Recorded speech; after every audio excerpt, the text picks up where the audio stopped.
Today's event, Emotional Wellness, Overcoming Isolation and Making Connections. My name is David Griffith.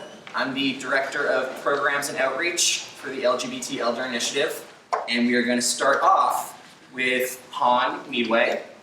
Han is a social worker. We're actually getting him just between jobs. So Han he is a lawyer and a social worker who has been working at CARI, which is the Center for Advocacy for the Rights and Interests of the Elderly, since July of 2013 as a counselor on the CARI line, which provides phone and email-based counseling using self-help to identify the needs of seniors and connecting them to programs and resources in the community.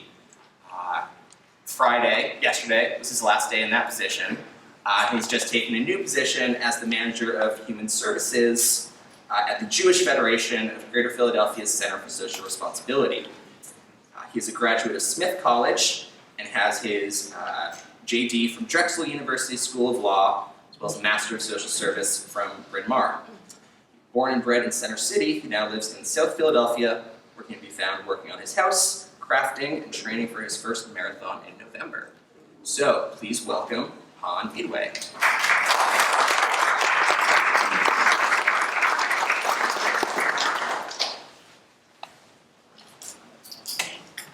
So let me know if you can't hear me at all, but I generally tend to be fairly loud, so let me know. I'm just going to speak pretty briefly about things that we know, which is why I'm going to make it pretty brief, because otherwise it would be really boring. So we know that social isolation is a big issue for seniors. Older adults that are socially isolated are twice as likely to die prematurely. Social isolation leads to all kinds of physical, emotional, behavioral health concerns, and we know that these things are all interrelated.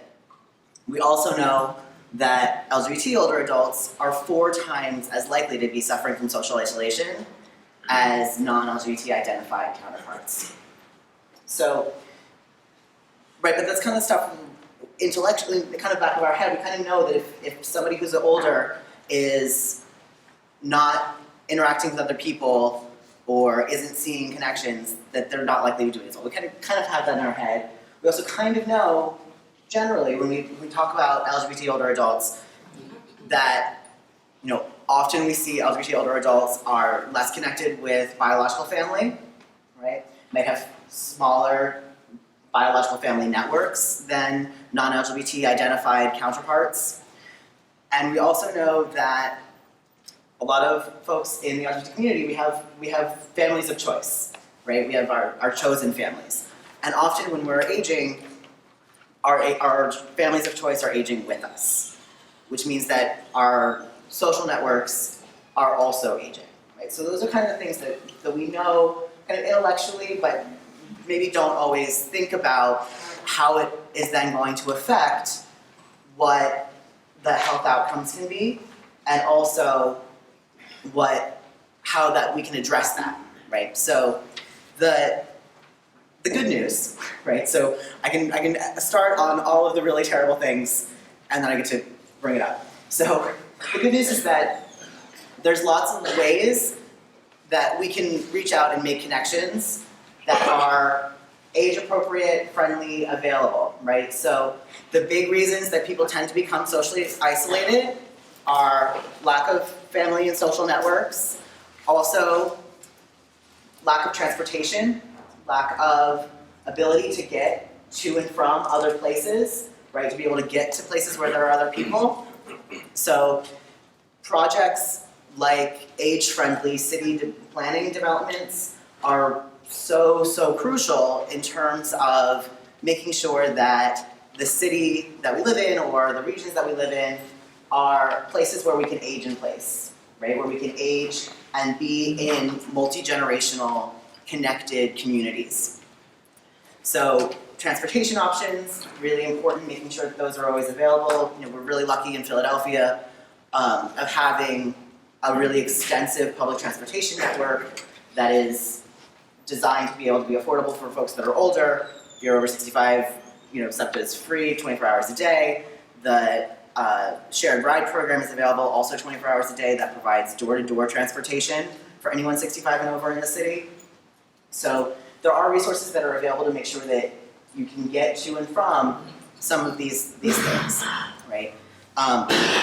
Civic engagement and activities and ways to stay involved and make connections, not just necessarily that are geared towards older adults, but maybe they are, right? So there's certainly volunteer programs like the Senior Companion Program, which is available for older adults to visit other older adults that are maybe homebound, right? It's a great opportunity for creating those connections, combating that social isolation. Other, volunteer and community engagement projects that are not necessarily the things that we think of right away. So we often think, oh, I'm an older adult, I have to go to a senior center. Not necessarily, right? So there are lots of ways that, especially when we think about community, to build both multi-generational LGBT communities and programs and community centers, so the programs there being multi-generational, but also other forms of activities, right? Whether it's your interest in art or poetry or something, a faith-based community, right? Finding something that's maybe not that first thing that you would often think of is a way to reach out and start to build those connections to be able to combat that sense of being alone, right? So there's lots of ways that are outside of the kind of aging silo that we sometimes get ourselves caught in. So I always try to encourage people to think about, well, what's something that you're really excited about? What's something that you're passionate about? And how can we get you there and doing that so that you can meet other people that are also interested in that?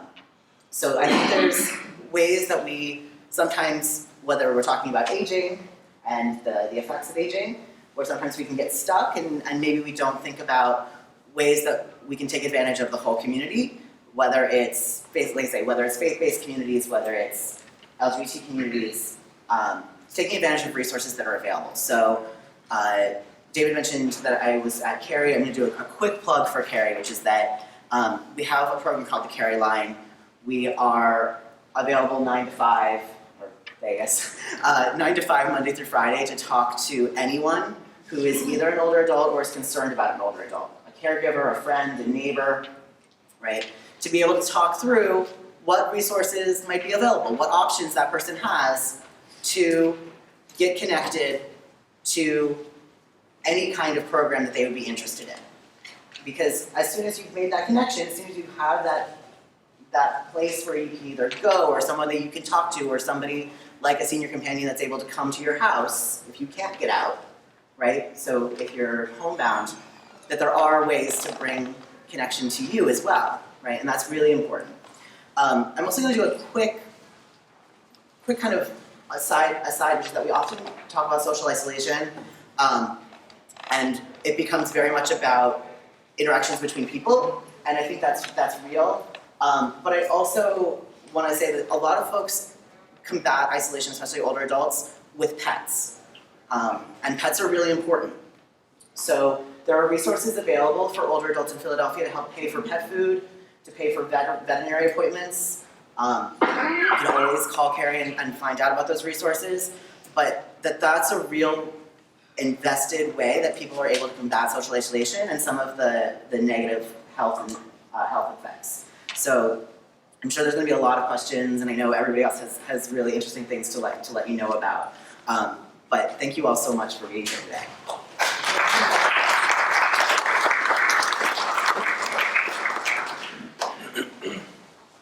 Thank you very much, Han.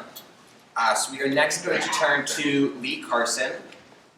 Lee is a board member on the LGBT Elder Initiative, but is also a social worker, therapist, instructor, trainer, consultant, long list of accomplishments.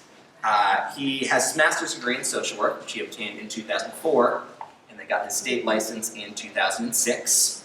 In his time in Philadelphia, he's worked for the Public Health Management Corporation. Part of his job there was to work on the older LGBT older LGBT adult needs assessment, which helped to inform some of the mission and vision of the LGBT Elder Initiative. And he also worked for 6.5 years as a therapist for the Mazzoni Center's Open Door Counseling Program. He's taught at the social work school. He has taught in the Graduate School of Social Work at Temple University since 2011, and he now works as a therapist for an online therapy provider called Talkspace. He's also been a member of several community organizing initiatives in Philadelphia's LGBT community, including the Black Gay Men's Leadership Council and the LGBT People of Color Coalition. So I'm going to turn it over to Lee to talk about mental health, mental wellness, and accessing resources for mental health. So here is Lee Carson.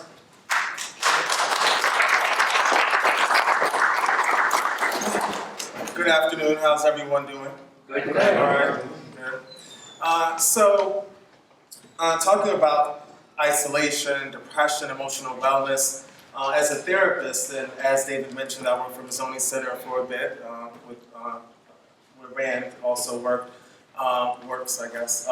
And then I also work now presently for an online therapy provider. And so I don't know how many people know about online therapy, but one of the things that's really great about being a therapist online, for one, when I Skype with my clients, literally I'm sometimes like in my shorts. I just put on a nice shirt. And then underneath, I'm like, I just do not stand up, Lee, or else, they might see, like my little Spider-Man pajamas.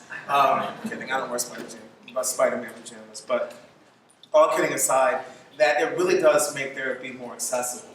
I'm a firm believer of, and I say to my students all the time, that if you have lived even probably 22, 23 years of life and have never been to a therapist, then you probably should go.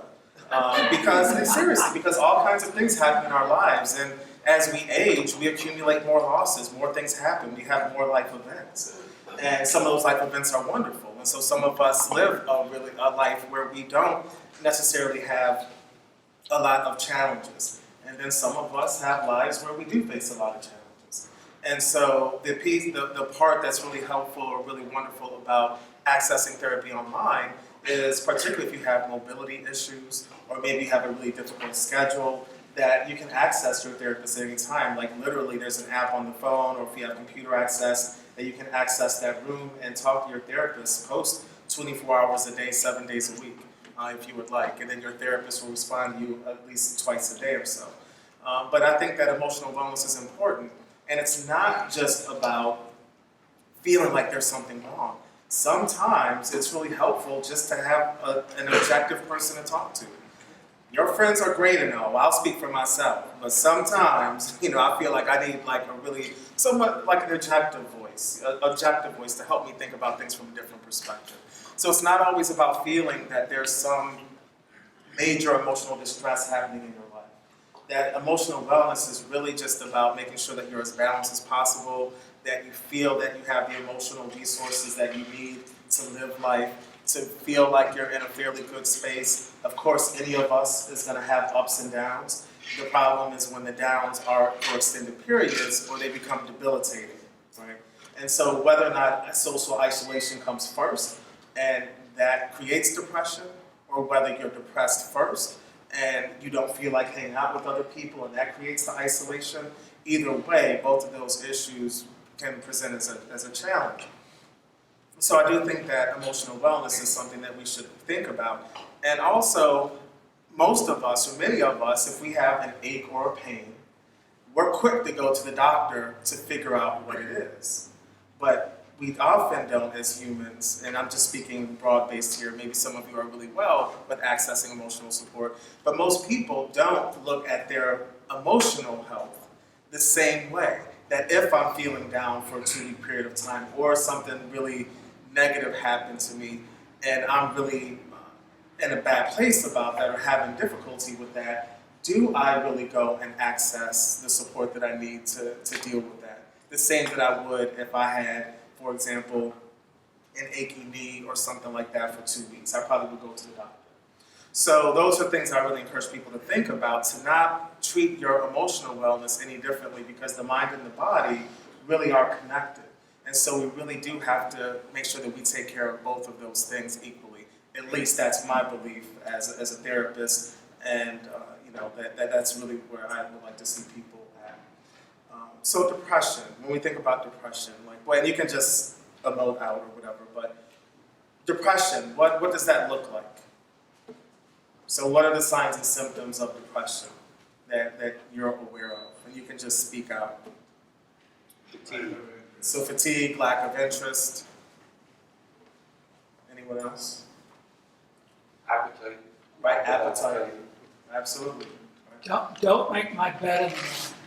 Don't make it right. So right. But I know, like you say that sort of jokingly, right? But a change of routine. Like if there are things that you would routinely do, like make your bed in the morning, other things like that that really are part of your day, and you stop doing those daily routines, maybe it feels like too much of an effort, or maybe you just don't have an interest in doing it, right? You don't have the energy for it. A change in routine actually can be a sign of depression or that something is going on. Absolutely.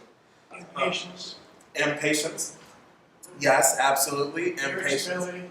Irritability, yes, which kind of can go hand in hand. Impatience and irritability. Absolutely. Anything else? Sleep disturbances. Right, absolutely. Sleep disturbances.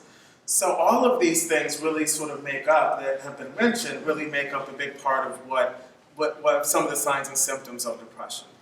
And so sometimes, and particularly if we realize these things are happening over a period of time, say 2, 3, 4 weeks, that may be something that we want to take a look at. I'm not saying, for example, if you have a sleep disturbance, meaning maybe you sleep a lot more than you used to, or maybe you don't sleep enough. Either way, it can cause problems because obviously for us to be emotionally balanced, we have to have good sleep. I mean, any of us probably have had the experience, I know I certainly have, that if I don't get enough sleep, the next day, I don't deal with things as well. Like something that might not upset me if I was in a more well-rounded state, upset me. You're walking too damn slow, like, whatever, like that kind of stuff where I normally wouldn't bother me. And so sometimes even our reactions to things, right, may be different. So sleep is really important. And as we age, I know that we sometimes end up having to take medications, and there's all other kinds of things that are happening, and those medications sometimes have side effects. And doctors don't always, and maybe some of you have really good doctors who will sit and spend time with you and say, all right, you're going to be taking this medication, here are the side effects, et cetera, but a lot of times physicians don't have that kind of time, and we as patients, it's our bodies, have to take the time to understand what the side effects may be, right? So that if the medication that you're taking may cause insomnia, that may be what's causing your sleep disturbance and not depression, right? So these are the things that we have to be attentive to, or that I encourage people to be attentive to as you see changes, particularly if you see an acute change, meaning all of a sudden it seems like your mood has shifted, depression, insomnia, or oversleeping, or those kinds of things, appetite changes, that it may indicate, and I would think like, okay, so what has changed recently in my life? So if you've had any kind of event that may have been disturbing to you, that may be the cause of it. Or it could be a medication or something that you're taking that could be the cause of that.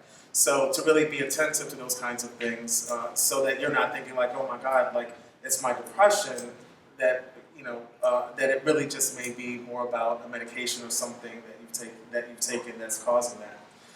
Also, what we choose to watch on TV makes a difference sometimes for us. I do some trainings on vicarious trauma, which is really meaning that you don't have to experience a traumatic event yourself to begin to actually experience that trauma. So if, for example, I don't know what shows people watch here, but like Breaking Bad or whatever, like really violent shows and stuff like that, if you're watching that kind of stuff throughout your day, or even in the evening before you go to bed, that could cause some issues there. You know what I'm saying? Like I've done that myself actually, and sometimes I've had nightmares. So I really do try to make sure that I'm attentive to what I watch, and try to watch something that's lighthearted. But even on the news, right? Like we don't hear a lot of positive stuff on the news necessarily. We hear a lot about violence, about war, etc. And so sometimes it's about what we expose ourselves to and how much we expose ourselves to that can have an impact on our emotional wellness. So those are just some things that I encourage people to think about in your day to day as you're trying to keep your emotional balance. And I think I mentioned this a little bit earlier, but as we move through our lives, we may accumulate losses or even have what we call existential crises, which essentially just means that maybe you look back on your life and may not necessarily feel happy about what you've accomplished. So whether or not that's a fair assessment or you're just being hard on yourself, either way, that could be a challenge for you. I mean, I'm going to tell you now who's hitting a serious existential crisis is Bill Cosby, right? For all these years, he really had a career where people loved him, he really did a lot of wonderful things, and now he's in his 70s and everything's crumbling around him because of what has come to light around the sexual assault and those kinds of things. So that would be an example of probably an extreme existential crisis, but nonetheless, some of us have less extreme existential crises that we may be dealing with, right? As our health changes or whatever else, that sometimes may cause changes for us, and we all respond to that differently. Some of us have a level of resiliency that even though we may not be able to do some of the things that we were able to do that we enjoyed and that brought us happiness, that some of us deal with that that we realize, things are changing, I realize as I age that there are going to be some limitations that I have, and then for others of us, we may handle that very differently, and it may be very upsetting to us, or certain things that we can't do may be more upsetting than other things that we can't do. So all of these things, we need support around this, that at the end of the day, that there are certain things in our life that we're not able to change.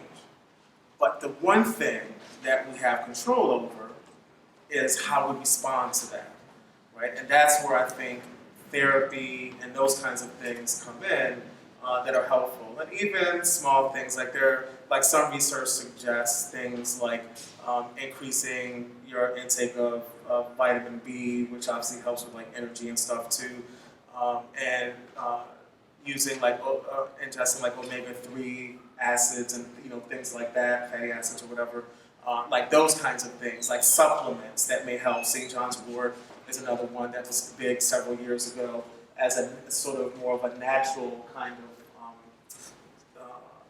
a pill that you can take that would help with emotional wellness. So to be aware of those kinds of things, because I know that sometimes people don't want to take medication, or at least don't want to take mental health medication, because stigma still exists around mental health, again, not in the same way that it does for physical health. But I really encourage people that the only life we have is the one we're living now, And so I really encourage people, and also because I want business, and I do have my business cards on me if anybody wants to try out Talkspace.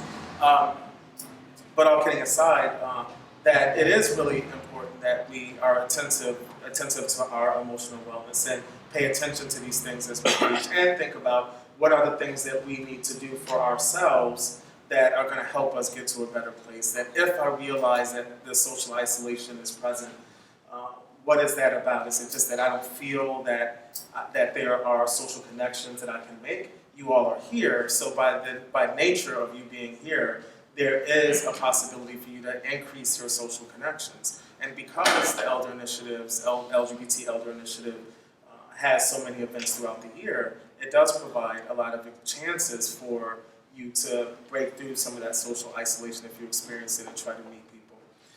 I think specifically if we talk about the LGBT aspect of this, that we know that, as particularly if we end up having, well, first of all, if we have a partner who has passed away or something, now, thank God, right, we have same-sex marriage as the law of the land right now and has been in PA for a little bit longer, that maybe we can have a little more legal protections around if our partner passes or something or is ill, to have a little more say over that. But certainly, for some of us who choose not to marry and who don't necessarily have those kinds of protections, we know that that's something that may happen and may be part of our experience that's very upsetting, right? To know that maybe you've lived with someone and loved them for 20, 30, 40 years, however long it's been, and then to not have any real substantive outcome from that after their passing or whatever, or that family comes in and does whatever they want to do and maybe doesn't respect you or your wishes and those kinds of things. And so there are, and also, as we age, the HIV epidemic, as we all know, what that has sort of done to some of our communities. So there are some things that I think specifically as LGBT folks that we've had to deal with over time, and particularly with transgender individuals or anywhere along that spectrum of gender identity. To imagine the reality is, and I don't think that this is probably a surprise to anyone, that I don't think that in LGBT communities, lesbian, gay, bisexual, around sexual orientation, that we are always very inclusive of transgender individuals. And so for transgender individuals who may meet even larger areas of marginalization, that can be a real challenge also. So I think that as we walk through our lives, as we age, to really think about how inclusive we are to all parts of our communities, so that we're not creating that, so we're not replicating that oppression, that marginalization, that isolation for anyone else. I think that's really important. So that's like the social work side of me, sort of about the social justice piece and for us to really think about that. So I think I'll just end there, and I guess David will come up to present the next person. Oh, quickly, I think you said everyone has this? They're over there. Okay. So there are some resources on the table that I asked David to print out for folks. So they are about depression, about what to look for depression, signs and symptoms, about how to treat depression, some areas that you can think about related to that, and also how to take care of yourself if you know someone who's dealing with depression, how you can engage with them and be helpful to them. So it has some tips in there about things that may be helpful or things that may be less helpful as you're working with somebody that may be living with depression.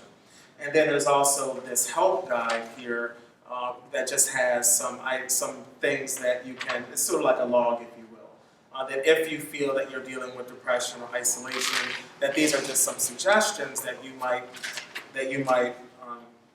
follow, which is, talk with a friend or family member face to face. That face to face piece can be really important, not just the phone. We all need to have people that we interact with in our space. And then it talks about that you stop being so hard on yourself and challenge any negative thoughts. I think any of us sometimes have challenges around negative thoughts and send ourselves negative messages. So really thinking about how do we not do that as much. Went outside for at least 15 minutes of sunlight and use light therapy. We are now, as you know, we're entering into the winter season soon. It feels like winter outside right now, actually. But when there's less light, the days are shorter. So there's seasonal affective disorder that sometimes people are dealing with. And so that's another thing to really think about, that as the seasons change, that it may be that you need to expose yourself to more light and those kinds of things. That may be helpful if you find that you are a little moodier or a little less energetic or feel a little more depressed or sad or down in winter months, then that's something to really think about as well, because seasonally that is a challenge for people of any age, really. So at any rate, so those resources are back there, and then you guys have this, so that's just another tool that you might want to use if you feel it will be useful for you. All right, thanks. Thank you.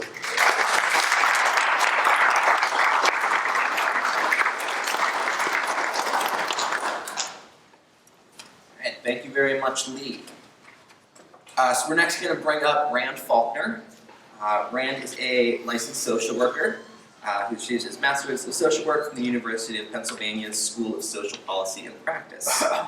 He's interested in many issues that are a concern of the LGBT community, including substance use, HIV/AIDS, sexual identity issues, and grief and loss. He's worked with people of all ages, adults, older adolescents, children, working with crisis intervention, including suicide prevention, and particularly working with individuals around kind of the humanistic side of therapy, focusing on the here and now of their experiences. And he is a therapist at the Mazzoni Center has worked with the LGBT Elder Initiative on a number of projects before, so we're very excited to have him here. So I'd like to bring up Rand Faulkner.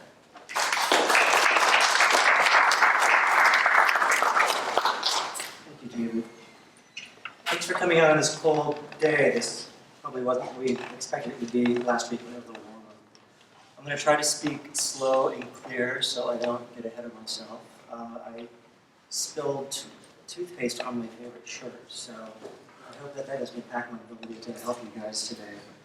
I'm going to talk about relationships and connection, which is something that's exciting and annoying and difficult for a lot of folks. I'm going to cover 4 different topics in that.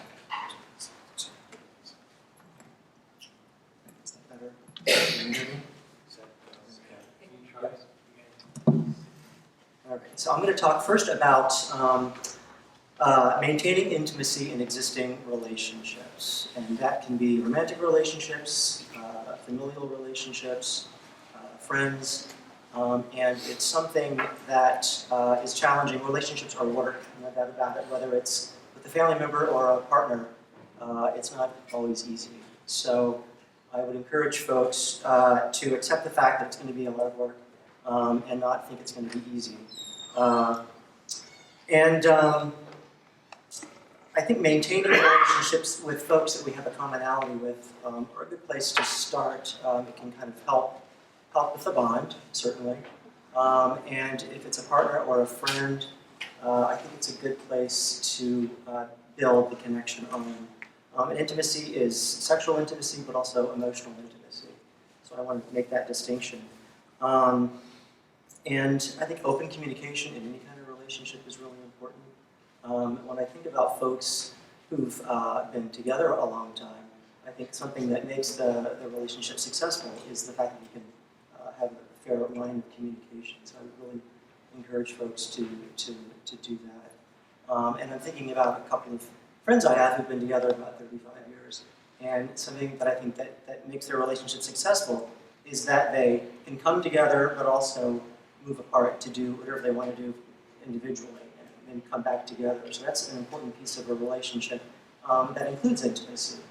I think when we think of relationships that are really enmeshed, that's not intimacy, that's fear. So I think we want to include relationships that are more open, and the individuals can live their life and their interests and then come together and share those with their partner. And that, I think, is a sign of a healthy, intimate relationship.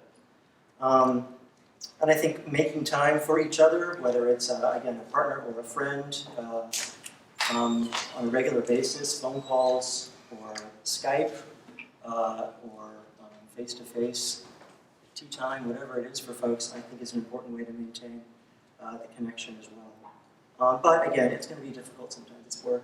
We all have busy lives, and it isn't always easy to make that time to get together. But I think if we can kind of work at it, put some effort into it, it's going to be hopefully easier. And then ways positive relationships impact health. I feel like I'm going to be overlapping on some of the things that other folks have said, certainly Han. But social support is the #1 predictor of well-being. Women can come by it easier because they're more relationally oriented sometimes. Men have smaller networks often, but certainly men can be very relationally oriented as well. I know Brian talked about isolation and alienation, and that's a concern in the community, in any community. But when I think about folks who have a positive outlook on life, when they're enthusiastic and hopeful, I recognize the fact that a lot of those folks have reduced risks of coronary disease and a lot of other physical ailments. And the folks who are depressed, maybe have some chronic anger, a lot of those emotional concerns can affect stroke, diabetes, heart conditions, so it's important to, again, stay connected. And I'm thinking about a client that I had worked with at some point, who I will call Steve, who worked in, or lived in New Jersey, and he was kind of isolated out there. He didn't have a car, so he relied on public transportation, and he was very isolated, depressed, and angry. He had some health problems prior to all of this, but the isolation increased a lot of his health concerns. And then I compared him to a friend of mine who's 80, and he's very active in church with friends from the Army, friends in high school, friends when he was working, and he's very lively and very connected and healthy. So I think that, again, staying connected, that's kind of a good way to stay healthy as well. And I realized I'm speaking to some folks that may be introverts, and so it can be challenging to take those steps, I realize. And I'll piggyback on what Lee was saying, that therapy can kind of help with a lot of those struggles as well. And so I always encourage folks to reach out and connect with a therapist in some way to help manage some of these concerns as they come up. And then I'm going to talk about not knowing where to meet friends and potential romantic partners. And I think that we kind of do know where those places are. I think we know there's bars, and there's religious communities, there's places like this, there's social functions going away, there's volunteer opportunities. And there's also apps. There's Scruff, Grindr, Craigslist, OkCupid. These are places that we can go to meet folks. And I want to put out a question, wondering what people think about the apps. I know that a lot of folks here, everyone here probably, didn't grow up with those sorts of things. So any thoughts, reactions about apps? Yeah. You have to have a cell phone first. That helps. This is true. That does help, There's yeah. a lot of us that sort of don't use a cell phone because we don't have long conversations Okay. or like long conversations. Okay. So that would work for some folks. Others, any ideas about, thoughts about these sorts of things?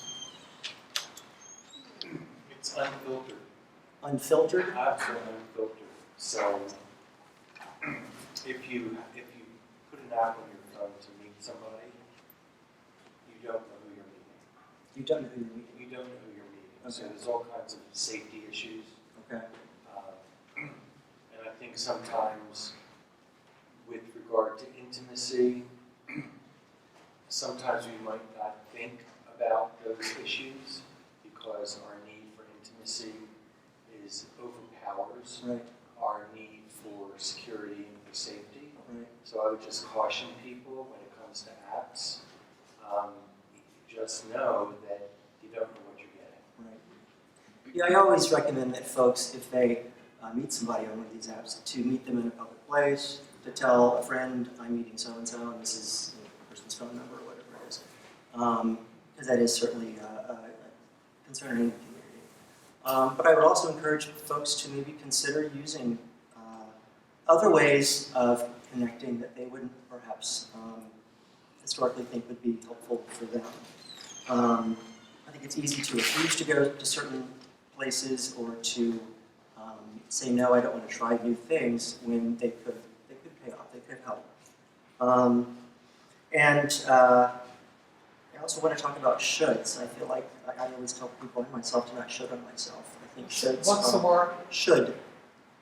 Like I should be in a relationship, or I should be having more sex, or I should be doing something, and that's not really a want or a need. That's an expectation, an external expectation. So I think it's important to think about what we want, not what we should be doing. And Lee talked about negative narrative, and I think that that's something that plays a part as well. When we think about going into a group setting, we automatically, often, I know I do, I kind of think about why that's not going to work for me. No one's going to talk to me, or everyone knows everybody, they don't really know me, and that can kind of affect our attitude and our way of we present ourselves in that scene. So I think if we can be aware of that narrative and turn the volume down on it a bit and kind of push through and challenge ourselves to meet some people and maybe agree that we're going to talk to one person at a gathering and say hello, how are you doing, just kind of get to know somebody. I think that can kind of help too. And I'm thinking of a couple of clients. One who is, he's in his mid-60s maybe, and he uses the apps pretty liberally. He meets a lot of people, he has a lot of dates, he has a lot of sex, and that's a separate issue perhaps, but he is pretty happy that he's not isolating like he was. And then I think of another client who's new to using social media, and he's beginning to put himself out there and meet some people, and it's challenging for him because it's different for him, but he's finding it to be fun, and he's enjoying it. So I want to encourage that, and I want to encourage volunteer work. I think that's a great way to meet people. That's kind of an interest that you're taking into another setting in a way to meet people and be more social. So I want to suggest volunteer work as well. And I think that's all that I have today. So thank you guys for coming.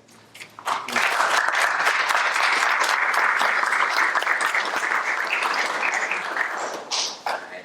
Thank you again, Rand. So we're next going to bring up Mary Catherine Dabrowski, who is the Center Director of Havertown Center, which is a program of Surrey Services for Seniors. Say that 5 times fast. Surrey Services for Seniors.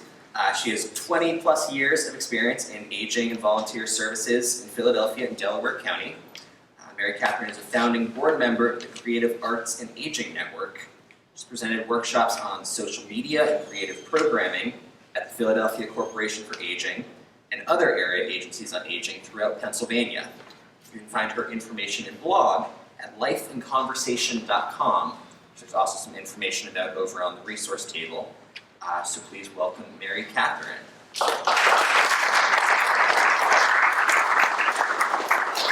I have a PowerPoint. The pictures keep me on task, so, and it also gives you more to look at. I want to say thank you to my fellow panelists, Han, Lee, and Rand. They laid the foundation for really what connections and community connections are all about, so there's going to be stuff I don't have to repeat. Just a little bit about who I am. I am a late bloomer, and I didn't find the field of aging. I didn't know there was a field of aging until I was unhappy where I was working, and I said, I need to find something else. Found it in the Philadelphia Inquirer in the want ads. Okay, so you know how old that is. And the only thing I thought I could do, because I had a bachelor's in psychology, and at that point needed a master's, the only thing I thought I could do would be administrative assistant, and I could do that well. So I just found a job, Center in the Park in Germantown. Anybody familiar with Center in the Park in Germantown? The best thing in my life was finding, well, not the best thing, I have kids and I have grandchildren, but the best career thing in my life was finding Center in the Park, because it was a fabulous way to grow up professionally. In the course, I was there for almost 10 years, and I went from being the senior administrative assistant in charge of all reception and all the administrative tasks, and helping all the different departments do what they needed to do, to then becoming program director. And that's, when I became program director, I didn't know such a thing existed. I didn't know what I wanted to be when I grew up, except be a mom. But I loved being a Girl Scout leader, help girls get badges, and if only there was a job that you could do that. And guess what? I found that job. So I have left the center, senior center world, and been in adult daycare center. I've been in volunteer services, and I'm back now in the senior center world. And I have to say, this is the world I love, the programming world. But I want you all to realize that senior has many, many meanings that we like and we don't like. So I try and say, I am the director of a community activity center for older adults. But I end up always saying senior center. So bear with me. Really, it is, if you read the quote, and I'm not going to read it for you, you can all read. There is something wonderful about getting older. Not everything, I will say, I admit, but I think because I found this field of aging to work in, and I was in my early 40s, I could see examples of all these different older adults who were coming to Center in the Park and doing fabulous things.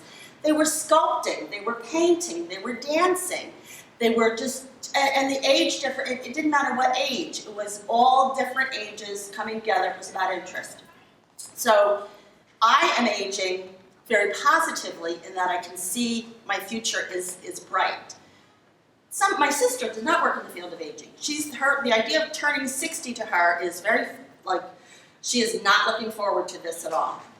So I do understand that it's harder for many of you to recognize that getting older has many, many benefits to it.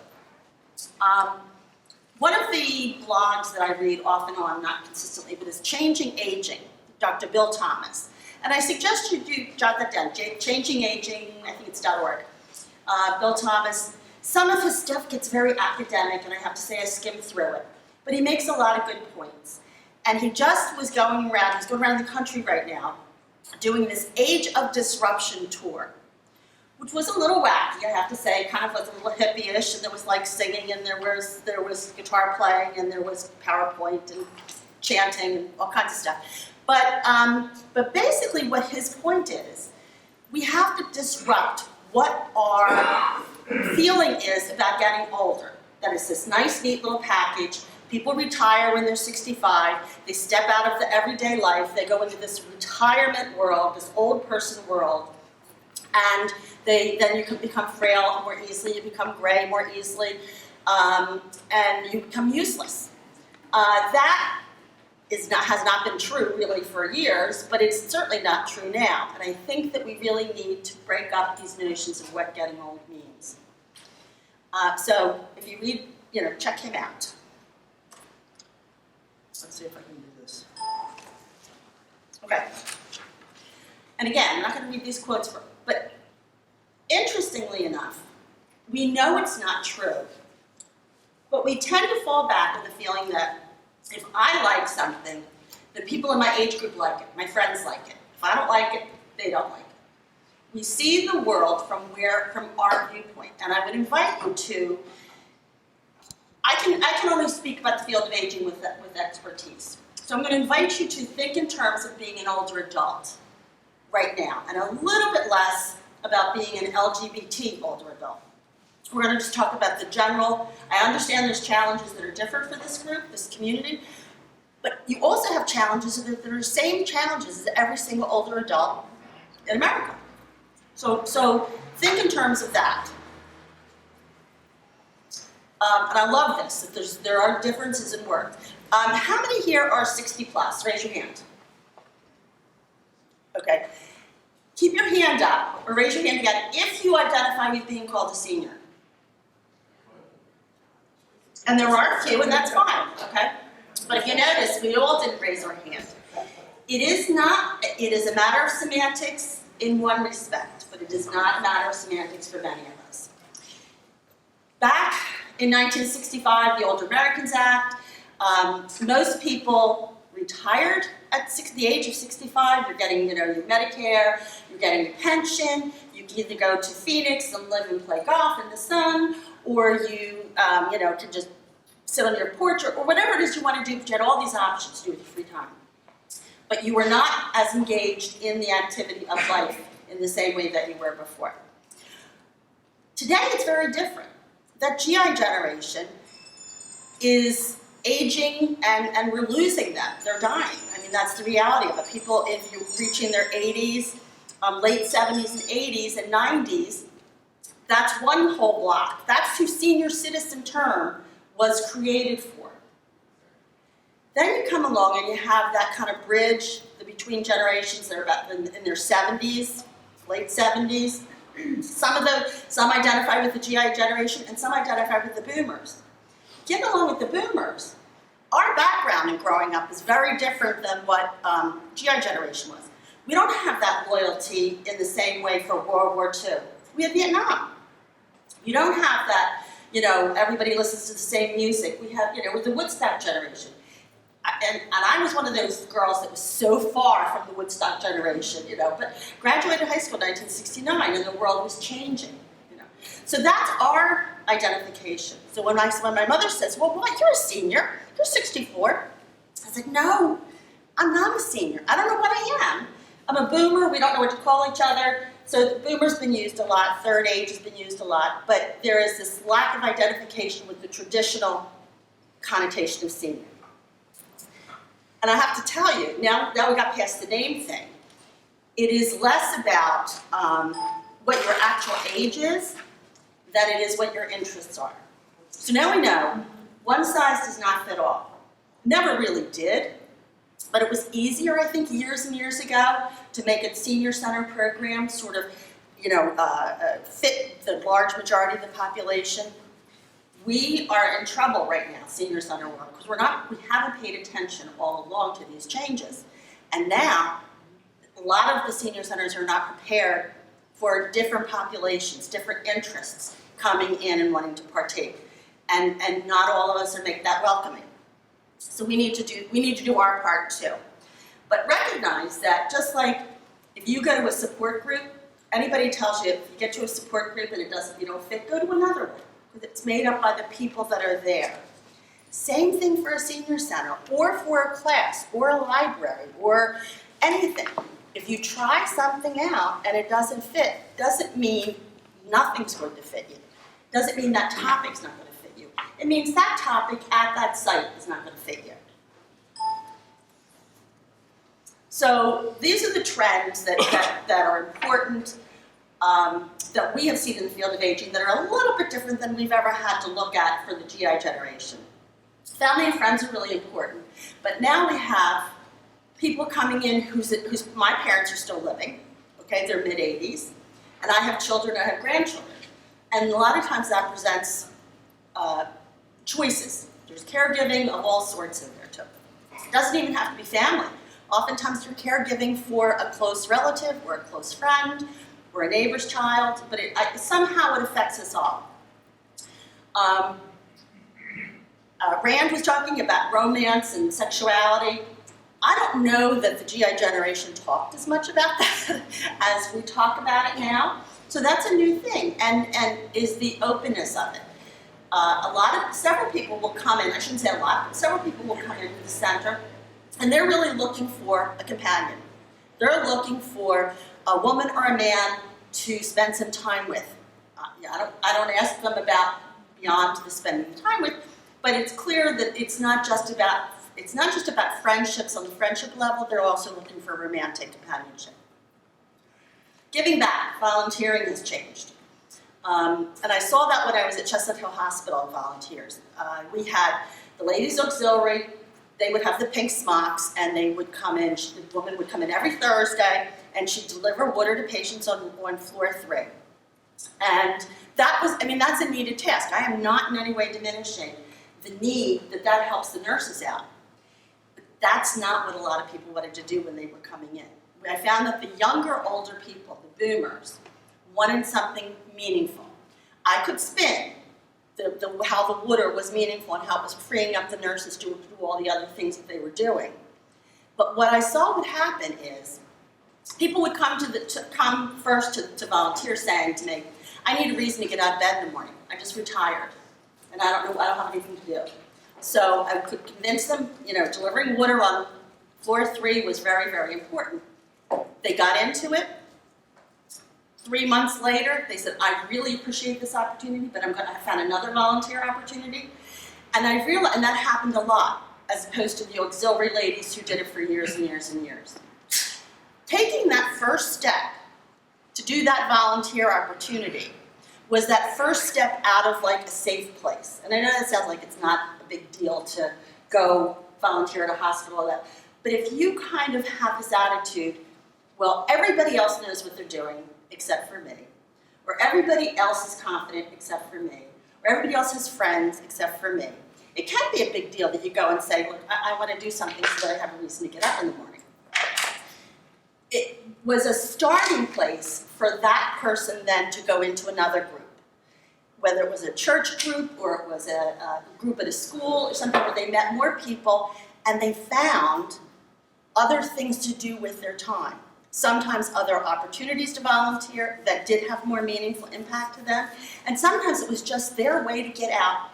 And because they got out in the volunteer world and were forced to talk to the nurses and talk to patients, they just got a little bit more comfortable with meeting new people. So I found that was often a stepping stone. And I share that story so that if you go to a volunteer opportunity, you're not signing up forever. The win-win volunteer is that it works for you and it works for the organization of volunteering. So try something, and if it doesn't work for you, you move on to something else. But that's a great way to get out there. So if I get volunteering, this is a group for a volunteer luncheon, and taking a class, it's the same thing.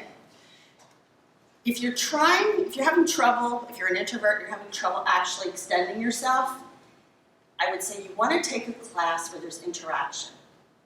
If you take a class where you're sitting, you go to the library, it has great lectures, but you go there, you're sitting in the auditorium and you're listening, you're making yourself more educated, it's great, but you're not really in a position where you can say to the person next to you, so, I don't know you, but you want to go for a cup of coffee, it's just not that kind of thing. How many people have gone to meetups? Okay, so if for those majority of you who don't know what it is, Meetup, MEETUP.com, okay, it's anything. I know that sounds rather broad, but it's anything. It's a group. If I wanted to start to have a group to discuss the history of Bach music, okay, and his music, I could start a meetup group and invite people to join me at a place.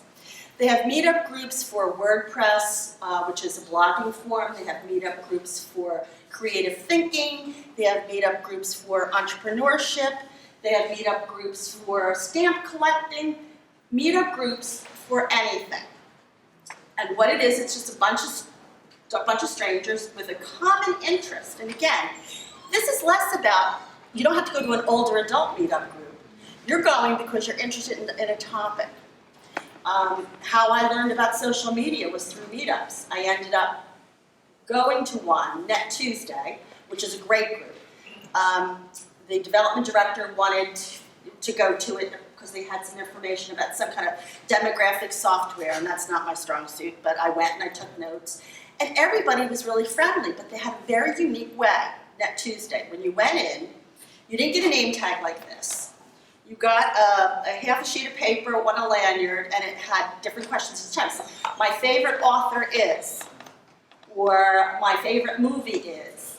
And so you had it was so easy then for me to go up to somebody and say, oh my gosh, I never heard of that author. Or yeah, that's my favorite author too. And again, you don't have to make lifelong friends, but every step that you take, talking to somebody new, is the likelihood that you'll talk to somebody new more easily, and that you're going to meet somebody that you can have some sort of a connection with.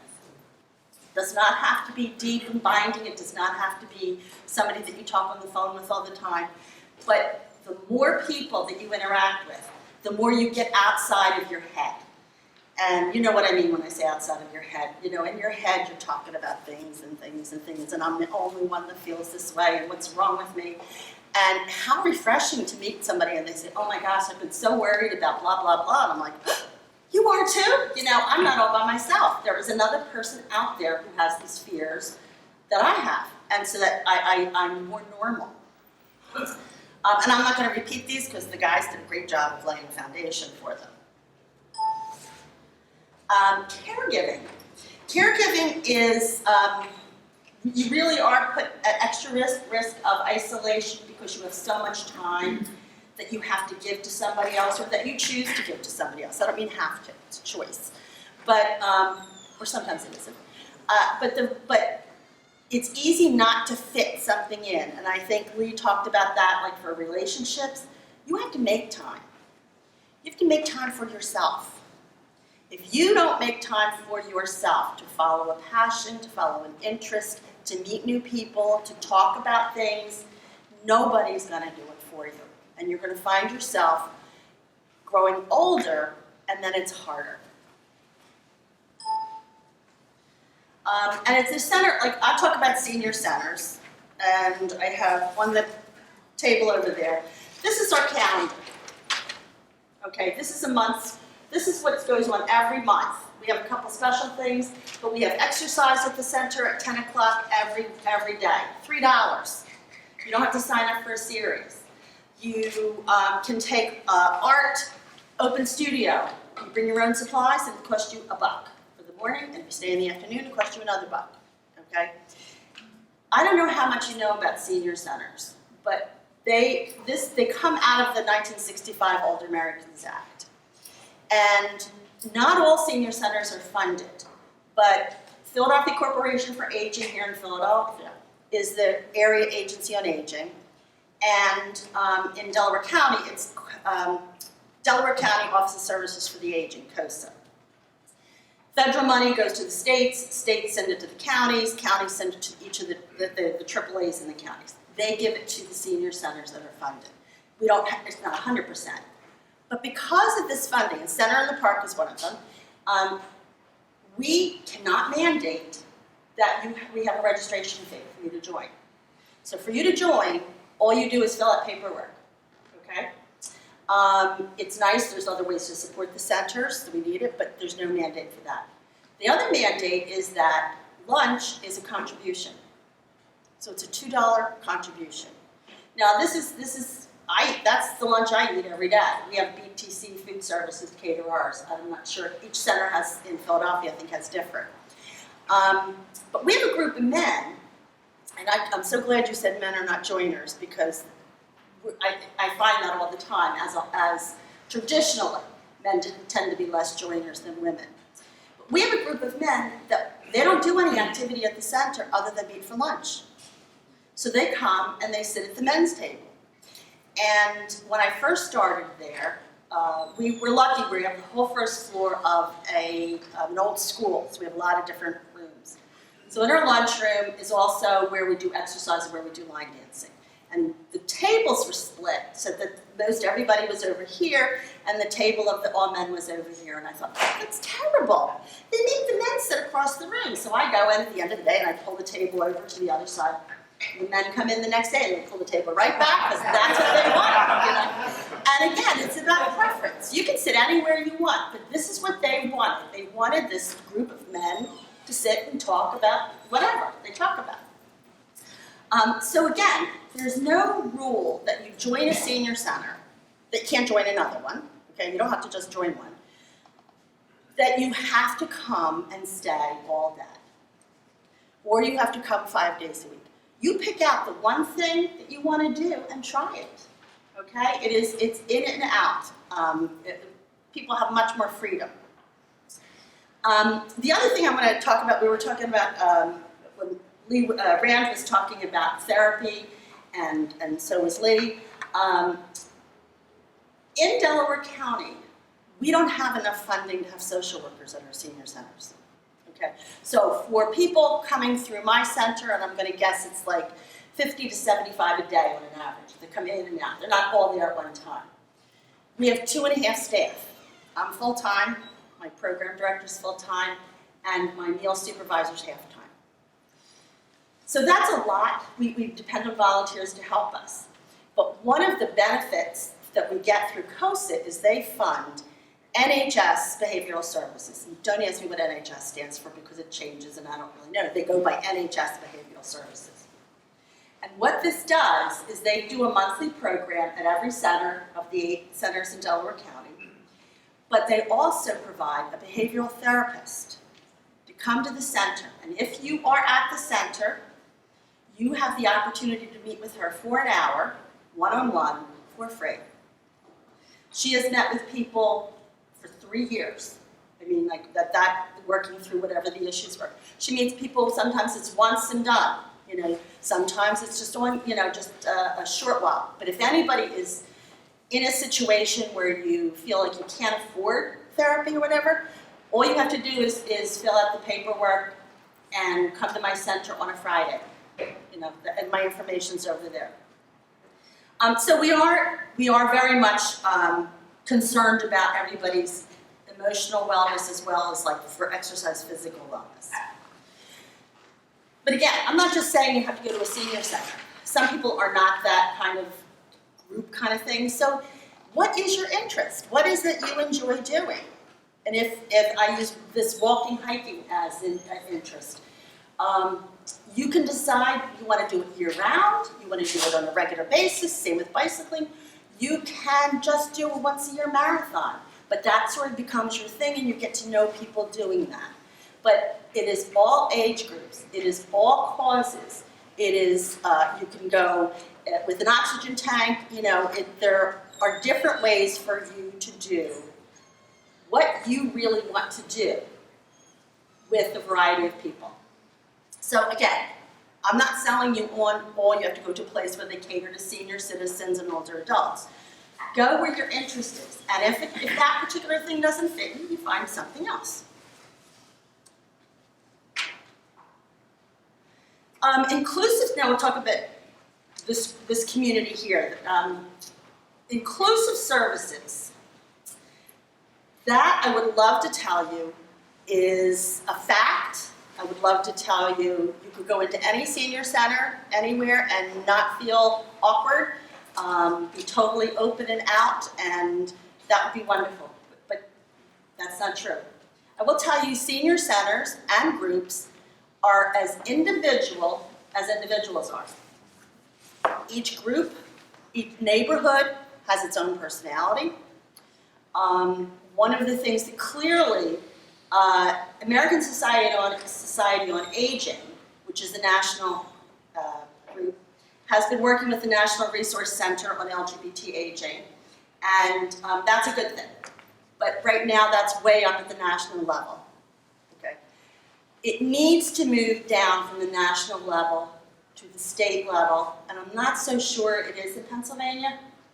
And it needs to move then from the state level to the county level, and I know it's not there yet. It will get there, and then it moves from the county level down to the individual trainings. Did everybody know Terry Clark? Or you've heard of Terry Clark? Yeah. Okay, Terry Clark is a great educator. She's with ActionAid. She probably would be here speaking to you instead of me, but she's in Utah with bicycling. Terry and I talked about just the idea of the training that's necessary. Staff in senior centers across the board need to be trained to deal with new populations coming in. Okay, and just like when people of color came into white neighborhoods, there needed to be. I mean, it was like people go bananas, over this has changed. This has changed. I'm going to expect that you're going to get some of that. Oh my gosh, gay people are coming in. What Terry suggested is that when you go to a senior center, you can go and just try an activity. You don't have to come in and say, excuse me, but I'm part of the LGBT community. You're going to go check out and see where you want to go. But if it's a center that you feel like maybe you want to stay more involved with, and you're not sure how the rest of the community, like you want to be open, but you don't know how, talk to the center director, okay? Have a meeting with the center director. And I think between you and that person, it can be normalized. There are so many different personalities involved in a senior center, or in any group. But start there, There are centers that are absolutely open. Center in the Park is one of them. This is from their website. Also, Terry told me Southwest Senior Center is also very open to LGBT community. So you'll have less, I guess, footwork, less groundwork if you go there, perhaps. But I want to say, don't let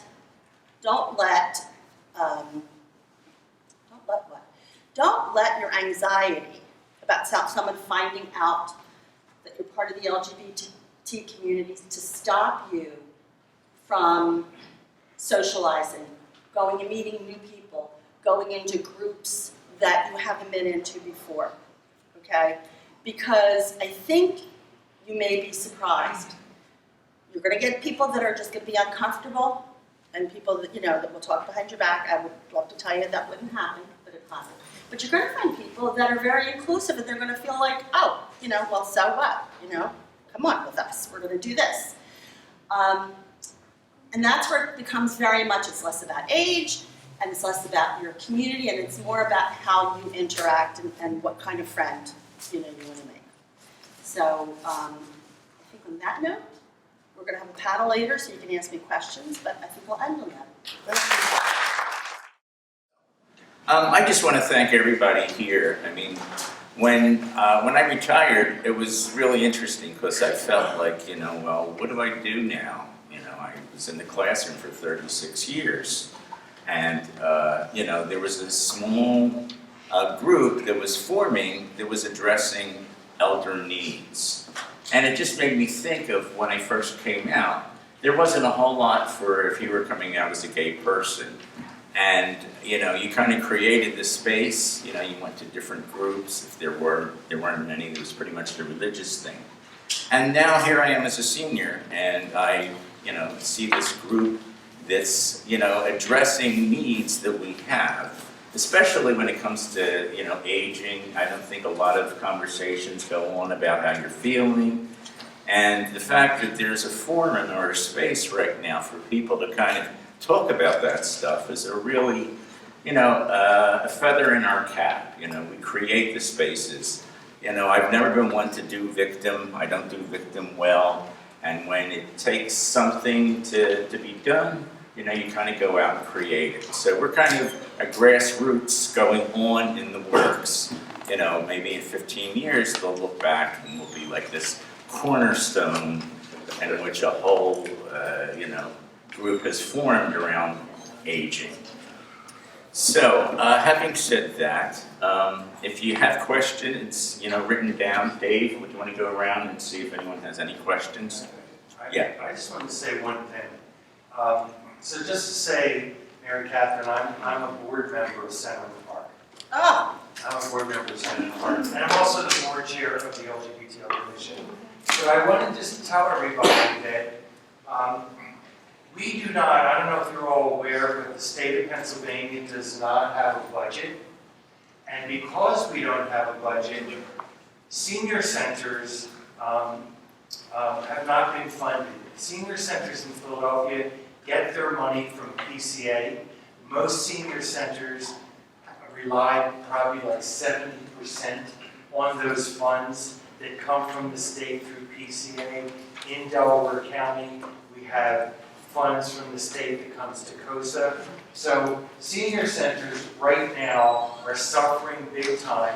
Organizations like Harry are suffering big time and are having to lay off people, are having to cut services, are having to go to their banks to get lines of credit to pay for the cost of running businesses. So I implore people, find out who your legislator is in the city, in Pennsylvania, do whatever you can to pick up the phone, to write a letter to your legislator and demand that there be a budget that is negotiated so that we can, in fact, restore services, not lay off people. And this is, I can't implore enough that we need to be activists and do this because it's, at the end of the day, it's going to be seniors, older adults,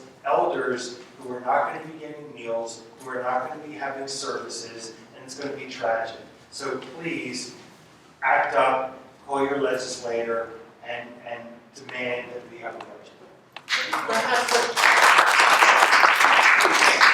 I think, and actually I agree with you, but one of the things I think that's really important, we are there. We are the seniors now, but I think we need to have young people advocate because they're getting older too. Those 40s and 50s. So I don't think we can keep this as a closet thing that we do in advocating.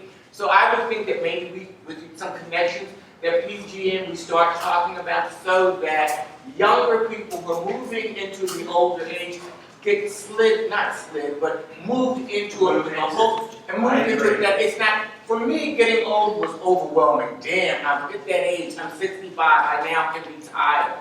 But if young people get to know that, especially being gay and lesbian, and especially for the African American community that I represent, it's real important because we never thought that we would have a Caitlyn Jenner kind of life. Or we never thought that we would be on a mainstream and part of main conversation with being black, first of all, and then having sexual orientations in that discussion. So we need to move our whole community as one community, not just older folks, but young people who are becoming older folks, and bridge that gap.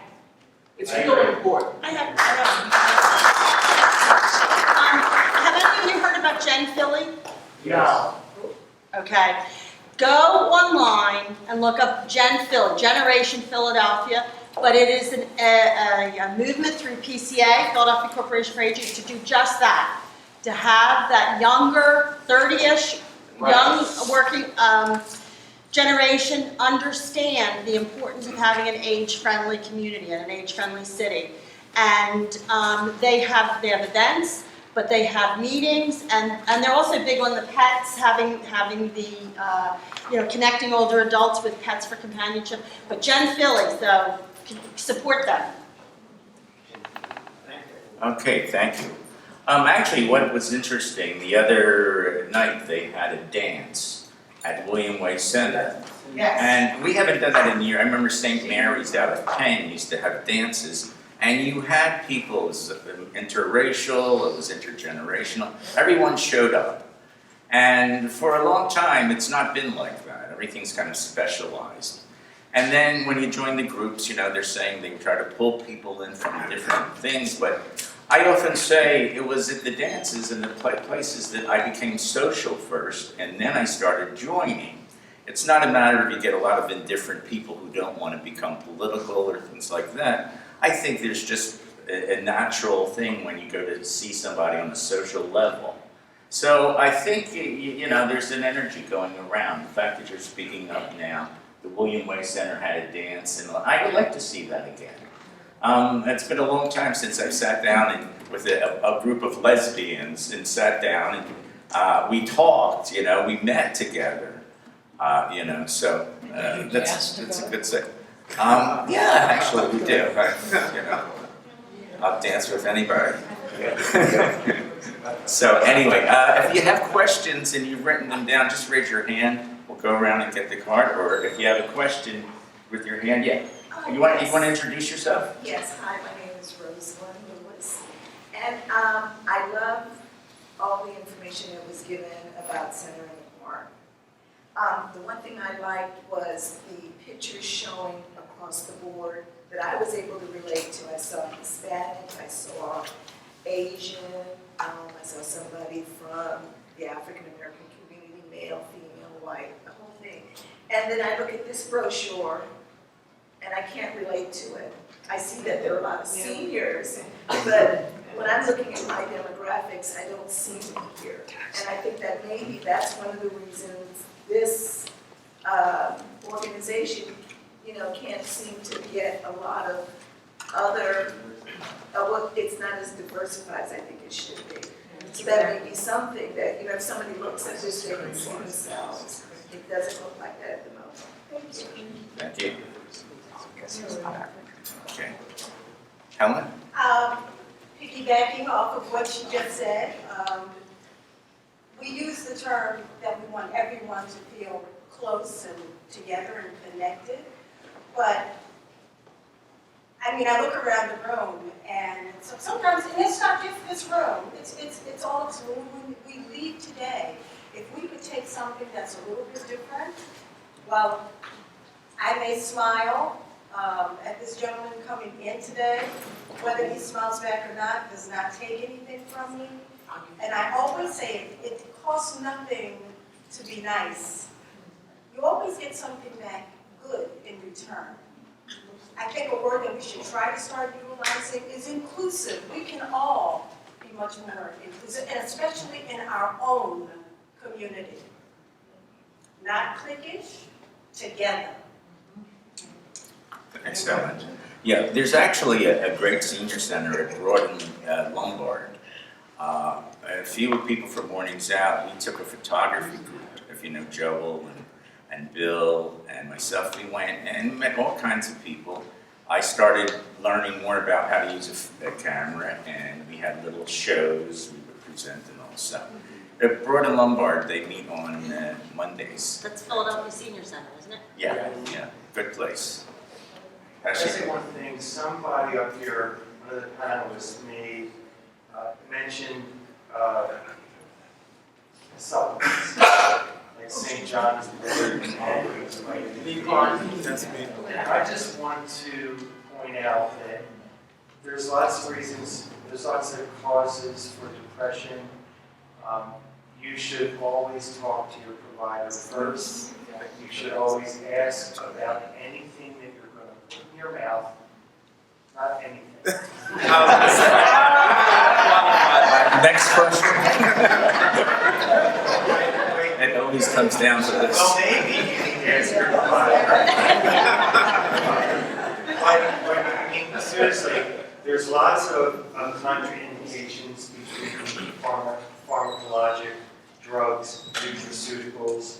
I know that St. John's wort with lots of HIV drugs is an absolute no-no. It's an absolute no-no. And so, just to say, before you consider downing vitamin D, whatever, St. John's wort, talk to your doctor, make sure that it's cool, that there's no danger between what you're taking, your blood pressure and diabetes with your depression. Yes, thank you for that, Ashley. I'm sorry that I should have mentioned that, but you're absolutely right.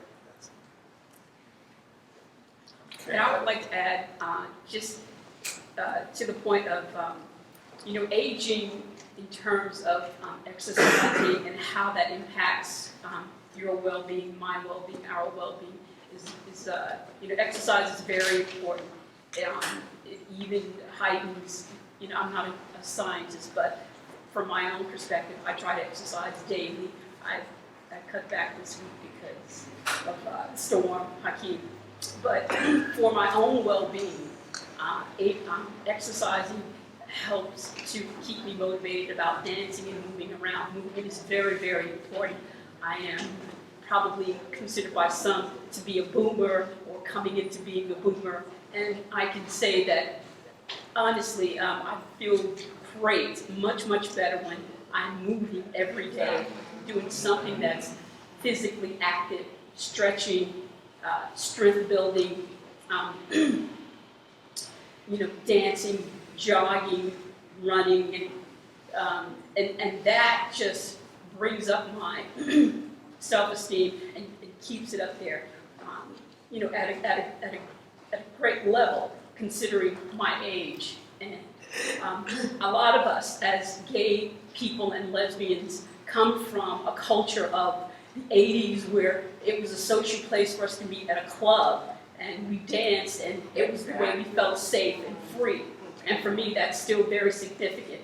And I would just like to see, our seniors, we as, gay and lesbian seniors, have that exposure of what happened at Better Days in New York City, which is the culture that I come from, bring us together with straight people, the inclusive community that we talk about, because that, I think, for gay and lesbian people is the way that we don't feel invisible, and the way we don't feel depressed, and the way we keep our self-esteem up and feel good about ourselves when we lost partners or whatever. Movement is very important.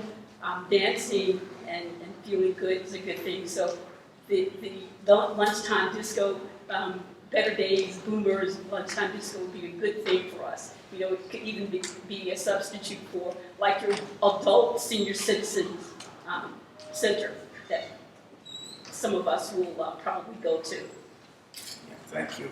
Yeah, actually, one of the good things going on in William Way is they have Tai Chi classes. It's free, and there's a group of people. I mean, I went 3 and they stopped, but there's a lot of people who have stayed with it, and I go to the gym all the time. But music and dance has always, brought us together. You even mentioned it. You went to, there was a party there, and it's important for movement to keep to stay a part of your life, so that it's healthy. Can I just say about the Tai Chi course? It is all ages, all backgrounds, and he's very accepting of anybody. And if people have physical situations, his rule is, if it hurts, don't do that step. And it's really a good program at 5:30 on Tuesday for now. Thanks, Mark. Dr. William White? Yeah, in the ball. Just really quick, I just also think that it's important to change language. I think when you say retirement, and if you look in the dictionary, my partner always said, it's to die, to go and die, literally. But if you change it and say, I'm rehiring myself into life, that opens the door to something so much bigger, and it, it just makes you feel like you're not being told to crawl into a corner and not be seen, not be heard. That's a great point. I remember talking to Mark Siegel, who heads up PGN, and said, how many times do you see someone that looks like over the 45 in PGN? And it just, you want to be mirrored, and, yes. Yeah, I've heard of various studies saying that continuing to work has a good connection with better health. But in certain countries, they require people to retire at 62 or something, and it would seem if those studies are true that those countries would have poorer health, such as France and Germany for people that age. I wonder if any of the people on the panel have any thoughts about the studies relating work to health. I'm going to say that again, that's individual.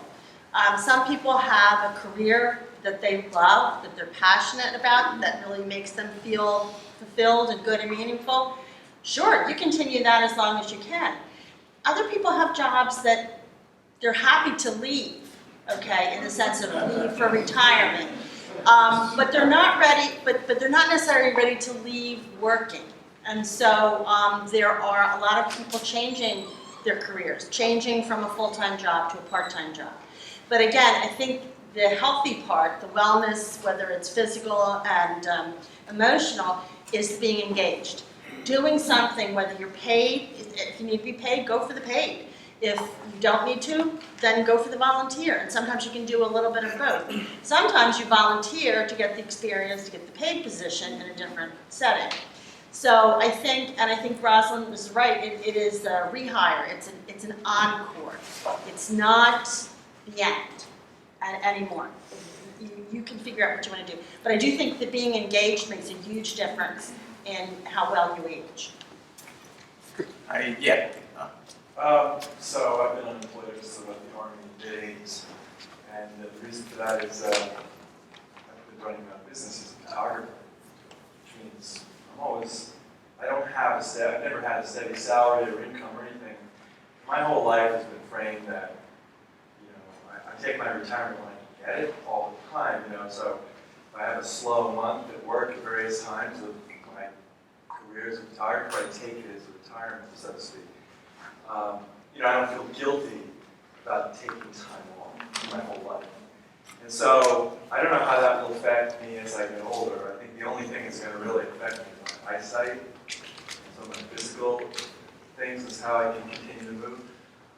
But in my head, I always feel as if I have the flexibility to know that I'm never retiring.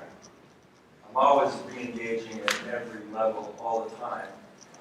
And I've sort of practiced that my whole life. And so I just encourage people to not look at it like retirement, but to grab your rest and your enjoyment all the time, not just after 65. Someone addressed, there's a price to pay for depression, financial price, and the medications. So what's the question? I'm sorry, Jimmy. People who are often depressed and may need medications. Oftentimes can't afford it. Okay. That was it. And that will make you even more depressed, so to speak. When you're nickel and diming, eating, rent, whatever, and medications. So I don't know, so I will say that I do not know much about funding. I don't know if anyone else here knows about that stuff. Are you? Okay, so good. Okay, so then, because I don't know, because obviously that is an issue. Because as you said, that if I am dealing with depression, and I also feel like I can't afford the medication, like maybe I feel like I need that, that can really make things even worse. They exacerbate each other. So I don't know about the funding piece, so I guess Hannah's going to talk about that, but that is a good point. Thank you. So if you are a Medicare beneficiary, mental health care is covered in your Medicare Part B, and your Part D plan will include any antidepressants that are prescribed by a physician.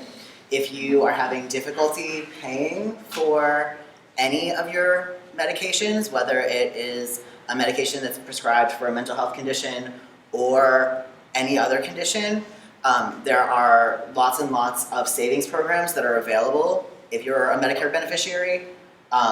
So in Pennsylvania, there is PACE, which has a set price. It works basically as a discount card in addition to your Part D plan.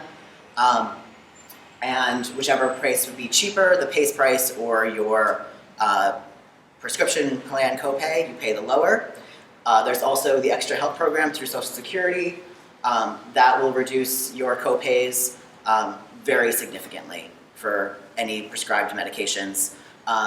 And there's also a number of other discount programs that are available. I will once again do a Carrie plug, but also lots and lots of other, the Mayor's Commission on Aging and Einstein Premier Years, all three Carrie, Mayor's Commissions on Aging and Einstein Premier Years have a program that's called a Prize.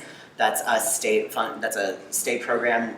Everybody you speaks to is certified by CMS and Medicare to be able to advise you on helping to pay for your prescriptions. So there's lots and lots of ways to make that work.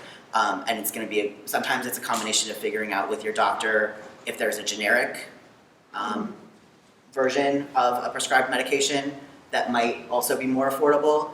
There's also programs through a lot of the pharmaceutical companies to pay for pharmaceuticals as well. So absolutely, yes, your prescriptions can get very, very expensive, but please try to, there's programs that are available to help with helping to pay for prescriptions, so please ask. And I just want to say, almost all the senior centers in Pennsylvania have an apprised counselor once a month. So you call, you can find it, and a lot depends on what medication you're taking, they'll advise you on the plan. Also nutrition. Can someone address seniors and nutrition? I might have said that, it might have been in the PowerPoint. It's that nutrition is really important for a variety, I mean, just for your well-being, but for many health conditions too. It matters, you know, if you're diabetic, or if you have some salt intolerance that you have to watch. You can get nutrition education. You need to educate yourself. You have to be an advocate for yourself. So again, you know, there's no reason you can't go to different centers, different senior centers, go to anything that you can educate yourself about. But I know the Center in the Park, again, I'm going to say, because that's really easy for you guys to get to, and it's very open and welcoming. Tons and tons of nutrition and wellness education happens there. Series on diabetes, how to eat and live. Check out Center in the Park. Thank you. One other thing I'm going to throw in terms of, if you're a Medicare beneficiary, Medicare Part B will also cover at least one meeting with a nutritionist or a dietary specialist. That's a preventative medicine benefit that's now included in Medicare as well. So definitely speak to your provider, to your healthcare provider, to get a referral for that. Thank you. Yes. Yeah, so I just wanted to put this out there. If you are feeling depressed, or you think you might be depressed, the first thing to do is always go to your provider. And I just want to echo that there's plenty, most insurance is covered with basic and the generic antidepressants, and then, as Tom pointed out, there are plenty of services to help cover prescriptions if you can't get them covered. The last thing I want to point out is that there are 5 non-pharmaceutical ways that research says can help improve overall brain health and certainly support your mood.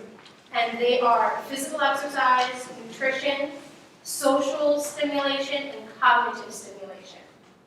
And to naturally improve your mood, to be actively engaged, is a key non-pharmaceutical intervention to help you feel overall better and to improve your quality of life. And to piggyback off of what Mary Catherine was saying, at Temple University, they have the Osher Lifelong Learning Institute. I don't know if you guys are familiar with it, but they offer free classes to persons who are not working, typically of older generation, but not exclusively. And they have free classes. There's no sort of grading, there's no requirement for you to participate, as in writing papers and taking tests, but they are free actual academic courses. And that's an excellent way to both achieve social stimulation and cognitive stimulation which will naturally improve your overall well-being. So I just wanted to put that out there. Okay, just one thing, I don't know if that's a special, I mean, I did go to Ollie, they called it. Oh, yeah. But there was a charge in the beginning for the semester, it was like $200. Right, so I've been looking into that. I think they recently got a big donation, so I think now because of the extra money, they're starting to open up classes free of charge. There might be some sort of fee, but if it is, it's minimal, and I do know people have tried to appeal saying, I don't have access, but I really want to engage. And conversations one-on-one with the admissions process can help with that. But that's a great point. All right, thanks. Yes, I attend Temple Ollie, it's $290, that's good for a year, you can take as many classes as you want. It starts in September, you can take the classes in January and the summer session. thank you. And it's in 15, 16, it's right now in 7-Eleven at 16 in JFK. Yes. I have some handicap accessibility issues. I wonder what agency would help me with some of that. I'm sorry, can you repeat it? Yes, Accessibility. Yeah, so. Could somebody repeat the question? I didn't hear the question. Could you speak your question again? I asked about handicap accessibility, help with handicap accessibility issues. Where do I go? Liberty Resources, please. Yeah, so Liberty Resources would be a great option. Liberty Resources is a disability rights organization in Philadelphia. If you're having access issues, I'm not quite sure if it's related to your apartment or to a senior center or to. It's called Liberty Resources. Is the accessibility, is that around? 7th and Market. Yes, thank you. It's where that is. Where are you having an issue? I'd rather not say here. Okay. So depending on what types of issues you're having, if it's an issue around housing or apartment access or transportation, I'll get to in 1 second. So housing, apartments, definitely Liberty Resources is able to help with that. PCA also has funding to be able to do home modifications and repairs. So any home modifications to make an apartment or a house more accessible. If you're having questions about transportation, SEPTA CCT is the customized community transportation. If you're 65 and over, CCT is $4 each way anywhere in the city and 3 miles into the suburbs. And it's 24 hours a day, 7 days a week. You can get that application directly from SEPTA at 1234 Market. So definitely if you're having kind of questions about accessibility or needing modifications for anything, you can always contact PCA, contact Carrie, contact Liberty Resources. Those I are want to add one thing, and that is with my handicap, I went zip lining in Vermont this summer. Excellent. That's great. Roger? Another resource is the Mayor's Commission on People with Disabilities, and their number is 215-686. Hold on. 215. 686-2798. Thank you. Yes. You know, these questions that have come up, the same question that Jimmy asked and others, I think it would be good maybe to put together a resource doc with these questions that have come up today so that people will know that it's, that we stick into informational packages as we go forward, as we move forward, where you can go for reduced medical, the PACE thing you just talked about, this thing that this young man, this gentleman here just talked about, with disability things. If there was a resource guide that was made available to us, I think that would be very helpful. I want to say before you all leave, Ms. Dow put all that information on that back table there so that, you know, anything pertaining to seniors and what they want and any information that you may want as a youth, that's on that table back there. I'm not going to use senior anymore, I'm going to say youth. So. Well, thank you. Actually, Brian Sims, who's a representative, had a workshop just recently, and there were brochures on exactly that. So we should be able to get some of the. Yeah, get this. Can I just look at that? Okay, anybody else have questions? Anything on cards? Do I have one? Are there two up there? Yes. Oh, okay. It seems the gay community, as well as all of society and the entire world, is geared to the young. It will probably always be this way, but it is hard to deal with it sometimes. Amen. It seems tremendously difficult to make gay friends. Any overture one makes is almost always interpreted as a come-on. The person either rejects it outright, or worse, has interest in that which is not what I'm looking for either. Yeah, that's certainly, I think you gotta figure that one out, and I think you struggle with that a lot. My personal thing is, if there's something that I want them interested in, I will speak to it. But not everybody can do that. And if someone's coming on you and is out in left field and is just looking for sex, or if that's what I suspect that's what they're saying, you have to let yourself be known, so to speak. Yes. Pun intended. No size, one size doesn't fit all. I think relating to your last note, you have to pick your poison. You have to pick your poison. Pick your poison. Yes, we're old enough to know when someone's coming on to us.